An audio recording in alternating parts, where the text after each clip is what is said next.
भ्रष्टाचार के आरोपों पर बीजेपी जेजेपी आमने सामने आ चुके हैं। दिग्विजय सिंह चौटाला के आरोपों पर मुख्यमंत्री नायब सिंह सैनी ने पलटवार किया। कहा कि उनके खुद के विधायक विधानसभा में उन पर आरोप लगाते हैं। दुष्यंत चौटाला खुद के गिरेबान में झांके, भ्रष्टाचार के साथ कोई समझौता नहीं होगा। दुष्यंत के खिलाफ शिकायत आई तो जांच करवाएंगे। इसके अलावा कहा कि कोई भी व्यक्ति भ्रष्टाचार में शामिल हुआ तो सख्त कार्रवाई करेंगे। दिग्विजय सिंह चौटाला ने गंभीर आरोप लगाए थे पूर्व मुख्यमंत्री मनोहर लाल पर कि लूट कर खा गए प्रदेश को। इसी पर पलटवार किया मुख्यमंत्री नायब सिंह सैनी ने और कहा कि दुष्यंत चौटाला की पार्टी के अपने विधायक उन पर करप्शन के आरोप लगाते हैं। चौटाला अपने गिरेबान में झांके देखे कि हमने क्या किया है क्या नहीं किया है। उसके खुद के विधायक वो किस प्रकार के बात विधानसभा के अंदर ही उसके खिलाफ बोली है, ये हमने नहीं बोली है, उसके विधायकों ने बोली है।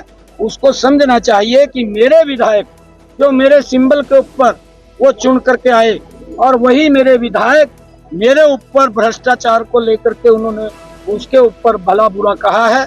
उसको समझना चाहिए यहाँ ट्रांसपेरेंसी आधार के ऊपर ये सरकार काम करती है।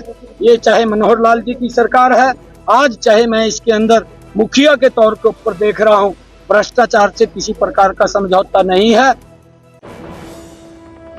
जैसे जैसे चुनाव प्रचार तेज हो रहा है वैसे ही जुबानी वार पलटवार भी हो रहा है। दिग्विजय सिंह चौटाला ने एक बार फिर से विरोधियों को निशाने पर लिया। चाचा अभय चौटाला को उन्होंने बीजेपी की बी टीम कहा। इसके अलावा मुख्यमंत्री नायब सिंह सैनी पर पलटवार किया तो पूर्व सीएम मनोहर लाल को हरियाणा में भाजपा का सबसे कमजोर उम्मीदवार बताया।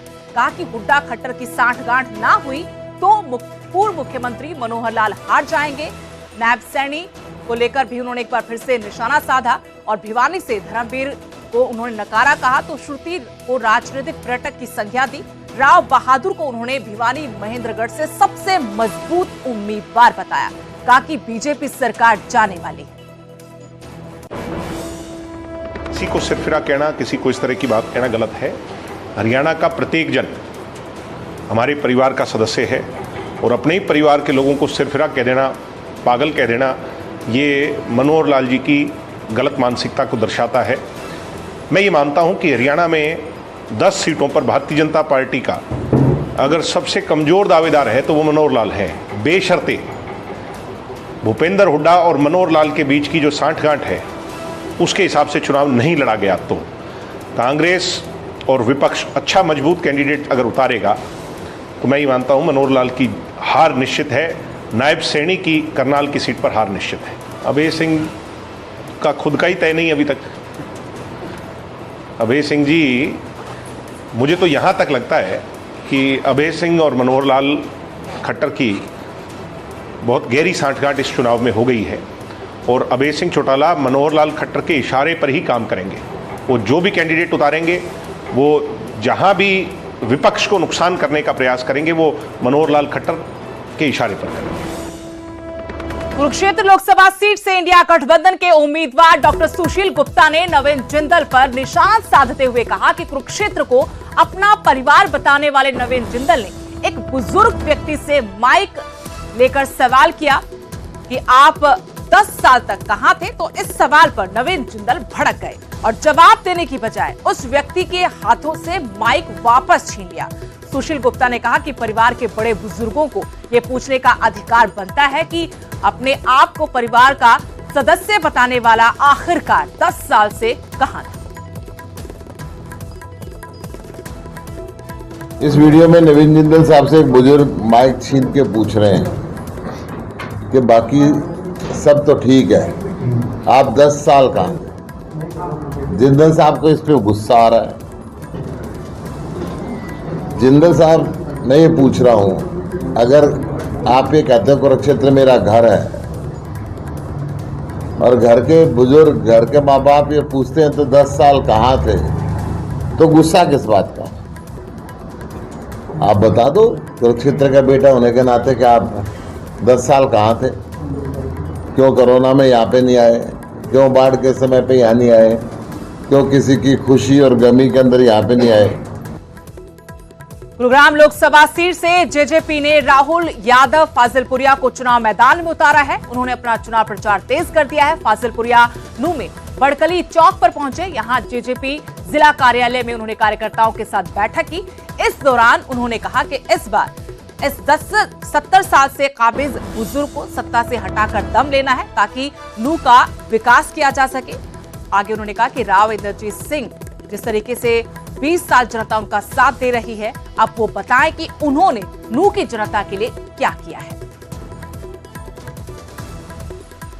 चाहूंगा कि अब बदलाव का समय आ गया, अब जड़ें हिलाने का समय आ गया। जो राजनेता 5 साल में एक बार दिखाई देते हैं, उनको ये बताने का समय आ गया है कि हर 5वें दिन आपको लोकसभा में देखना पड़ेगा, नहीं तो आप लोगों को। अच्छा, राहुल जी कहते हैं भाजपा सरकार लगातार ये नारा देती आ रही है 400 पार, क्या आपकी बार 400 पार हो जाएगी? ये इनका जमूला है, पिछली बार भी लगाया था, ये लगाते हैं, कुछ है नहीं। अब की बार आप देखना परिणाम बड़ा खराब आने वाला है। मैं सबको एक बात कहना चाहूँगा कि आपने 20 साल एक आदमी क्योंकि केंद्र मंत्री क्या आप लोगों के बीच में कभी आया? मैं आप लोगों से ये पूछना चाहूँगा कि लास्ट आपने कब देखा था? आपके पास उनका नंबर है, आपके उनको घर का एड्रेस पता है, तो ऐसे नेता की क्या जरूरत है? नेता वो होता है जो अपने लोगों के बीच में रहे, समस्या सुनने के लिए काम करे। तो हमारे युवा आज बेरोजगार है, उनके पास काम नहीं, उनके पास शिक्षा का कोई रास्ता नहीं, तो ऐसे नेताओं की जरूरत नहीं है। बदलाव का समय है, आप लोगों ने आवाज उठानी है। करनाल से बड़ी खबर, जहां सरकार के खिलाफ सरपंच लामबंद हुए हैं। चुनाव में सरकार के खिलाफ ये प्रचार करेंगे, इंडी गठबंधन का समर्थन करेंगे। हरियाणा के सरपंच करनाल लोकसभा सीट पर आज सरपंचों ने ये बैठक बुलाई और यहां से फैसला हुआ कि वो बीजेपी का चुनाव प्रचार में विरोध करेंगे। 26 अप्रैल से हर ब्लॉक में जाकर चुनाव प्रचार करेंगे। अपनी मांगे पूरी नहीं होने से सरपंच नाराज हैं, लगातार मांग कर रहे थे, आंदोलन भी किया था और कुछ दिन पहले ही उनकी प्रधान मुख्य सचिव के साथ बैठक भी हुई, लेकिन मांगे सिरे नहीं चढ़ पाई। तो आज करनाल में सरपंच एसोसिएशन ने बैठक बुलाई। यहां पर फैसला हुआ कि बीजेपी का चुनाव प्रचार में विरोध करेंगे, इंडिया गठबंधन का समर्थन करेंगे। पिछले देखो 1.5 साल हो गया हमें सरपंच बने हुए, आज तक विकास के नाम पर एक फुट्टी कोड़ी भी नहीं दी इन्होंने, और जो हमारे अधिकार थे वो सारे खोस लिए इन्होंने। तो अब इन्होंने 4 काम दिए हमें गांव में, नाली बनानी, गली बनानी और उसकी रिपेयर करनी, शमशान घाट में सफाई करनी, बस ये काम। आज करनाल लोकसभा के अंदर जितने भी ब्लॉक हैं, सभी ब्लॉक प्रधानों के साथ मीटिंग थी और सभी साथियों की जिम्मेवारी लगाई है वो अपने अपने।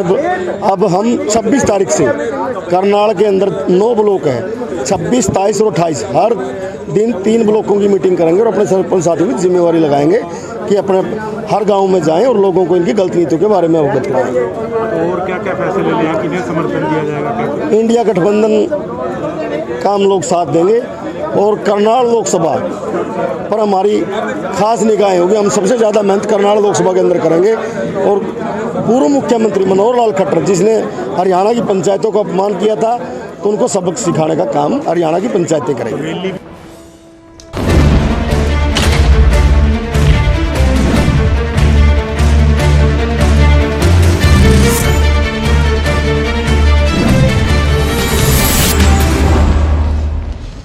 अब बड़ी खबर जींद से, जहां 3 युवा किसानों की रिहाई की मांग को लेकर महापंचायत बुलाई गई। किसानों ने महापंचायत की, जींद के खटकड़ गांव में ये महापंचायत हुई। महापंचायत के बाद किसानों ने दिल्ली पटियाला नेशनल हाईवे पर जाम लगा दिया। किसानों ने प्रशासन को 27 अप्रैल तक का अल्टीमेटम दिया है।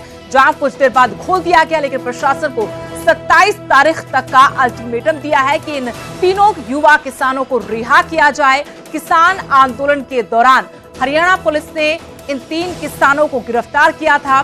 शंभू खनौरी बॉर्डर पर जो किसान आंदोलन चल रहा है, उसी प्रदर्शन के दौरान इन तीनों की गिरफ्तारी हुई थी। अनीश खटकड़, नवदीप सिंह, गुरकीरत सिंह को पुलिस ने गिरफ्तार किया था। इन तीनों की रिहाई की मांग को लेकर किसानों ने आज महापंचायत बुलाई। ਇਹ ਉਹ ਖਟਕੜ ਹੈ ਜਿਹਦੇ ਖਟਕੜ ਨਾਲ ਪੂਰੀ ਹਰਿਆਣਾ ਨਹੀਂ, ਪੂਰੀ ਦੇਸ਼ ਦੀ ਸਰਕਾਰ ਵੀ ਖਟਕਦੀ ਸੀ। ਇਹ ਸਾਡੇ ਮਾਤਾਵਾਂ ਭੈਣਾਂ ਸਾਡੀਆਂ ਬਹੂ ਬੇਟੀਆਂ ਬੈਠੀਆਂ ਉਹ ਖੜਕਦੇ ਟੋਲ ਦੇ ਨਾਲ ਜਦੋਂ ਕੋਈ ਐਕਸ਼ਨ ਹੁੰਦਾ ਸੀ ਤੇ ਪੂਰਾ ਦੇਸ਼ ਖੜਕਦਾ ਸੀ, ਪੂਰੀ ਭਾਰਤ ਸਰਕਾਰ ਬੀਜੇਪੀ ਦੀ ਹਰਿਆਣਾ ਦੀ ਤੇ ਦੇਸ਼ ਦੀ ਸਰਕਾਰ ਖੜਕਦੀ ਸੀ। ਤੇ ਹੁਣ ਅੱਜ ਜੋ ਫੈਸਲਾ ਲਿਆ ਤੁਹਾਡੇ ਸਾਰਿਆਂ ਤੋਂ ਸਹਿਮਤੀ ਲੈ ਕੇ ਕੈਪਟਨ ਸਾਹਿਬ ਨੇ ਪ੍ਰਵਾਨਗੀ ਲੈ ਕੇ ਉਸ ਫੈਸਲੇ ਨੂੰ ਲਾਗੂ ਕੀਤਾ। ਉਹ ਫੈਸਲਾ ਹੈ ਸੰਕੇਤਿਕ ਰੋਡ ਜਾਮ ਦਾ ਫੈਸਲਾ।